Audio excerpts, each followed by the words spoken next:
Layer to be or layer to not to be? That is the question.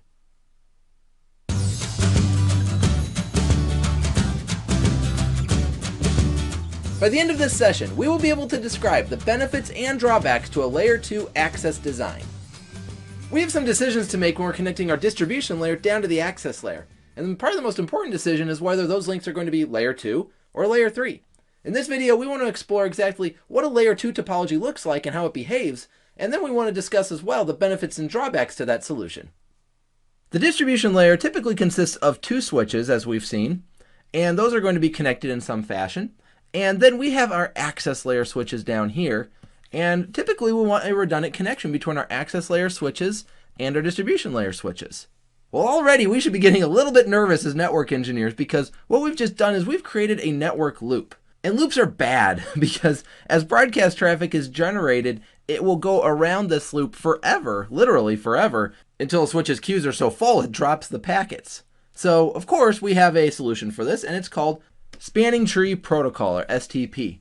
Spanning Tree is going to save us from this loop by blocking one of these links. Typically, it's going to block a link on the access layer switch side. Now already we can start to see one of the drawbacks of a layer 2 design, and that's number one, our reliance on Spanning Tree Protocol, which can mess up every now and again and create a broadcast storm, and that's no good. But number two, we're actually blocking a link, and this is bandwidth that we can no longer use. But fortunately, there is good news, and we can leverage the bandwidth. We just have to get a little creative. Cisco's implementation of Spanning Tree Protocol is called the Per VLAN Spanning Tree, or PVST, and technically they enhanced it at one point, so it's called PVST+. What per VLAN spanning tree allows us to do is to block a link per VLAN. For example, we might block the link on the left for a set of VLANs. Let's just say we're blocking this on VLAN 10. That means any broadcast within VLAN 10 will use this link here at the top and this link down here. And as such, we have a loop-free topology for the green VLAN, VLAN 10. Now back to our blocked link here. Let's say that this is VLAN 20, our red VLAN here. It's still blocked on the right link. Meanwhile, that means that broadcast traffic can go along the left link and along the top link. So as we can see here, we are actually using all of the links inside of this topology. And we're leveraging per VLAN spanning tree in order to do that. And the way we accomplish this topology is by setting the specific routes for VLANs 10 and 20 on the respective switches. For example, we would want the route for VLAN 10 to be here on the right so that it gets blocked farthest away from the route. Similarly, we'll make the route for VLAN 20 on the left so it gets blocked furthest away from its route. So in a real life scenario, ideally we're going to split the VLANs between these two distribution switches. If we have 10 VLANs, for example, that would be 5 on both sides. In a lot of cases, we like to put the evens on one side and the odds on the other. But that might not always work, especially given our scenario where we went 10 and 20, both of those are evens. So really, you just need to find a way to divide those VLANs between the two switches in a way that makes sense for your environment.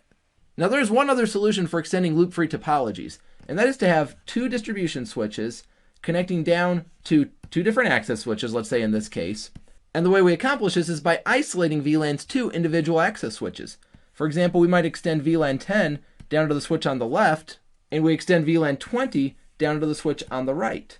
Well, hey, look at this. We have a loop-free topology. We don't need spanning tree. Life is good, I suppose. However, we do have a disadvantage in that if we have clients on both sides of the link, well, hey, these clients can't both be on VLAN 20 anymore.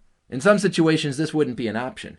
The other important note here would be that this connection between the distribution switches, this would need to be a layer 3 connection. It could not be layer 2 because otherwise we would still have loops. In real life, real world scenarios, this is not a topology that is used very often, but we do need to be aware that it is an option that exists when designing our networks. So in conclusion, there are benefits and drawbacks to this design. The biggest advantage we have is what we drew out down here, that we can actually connect clients to anywhere in the network and have them be on the same VLAN. It gives us a lot of flexibility when we have devices, maybe printers or whatever the situation is, that requires us to stay on the same VLAN. One of those applications might even be wireless access points. If we think about the fact that, hey, I'm on this access point here in this moment, but I'm going to walk somewhere else in the building, and now I'm going to connect to an access point that's hanging off of a different switch. Well, when we have VLANs isolated, this is going to be a layer 3 roam, which is a whole lot more complicated. So there are definite advantages to keeping our ability to stay on the same VLAN regardless of where in the building we are. However, the biggest drawback is what we drew over here. Number one, we have to worry about loops. And number two, we have to worry about spanning tree protocol. So again, we can avoid the problem with the bandwidth if we do the spanning tree configuration per VLAN, but in the end, we still have the risk of loops. We still have to deal with spanning tree. There's still complexity in configuration. So unfortunately, it's not all roses and rainbows with layer 2 access design. We do have some drawbacks as well. And with that, you are now able to describe the benefits and drawbacks to a layer 2 access design. I hope this has been informative for you, and I'd like to thank you for viewing.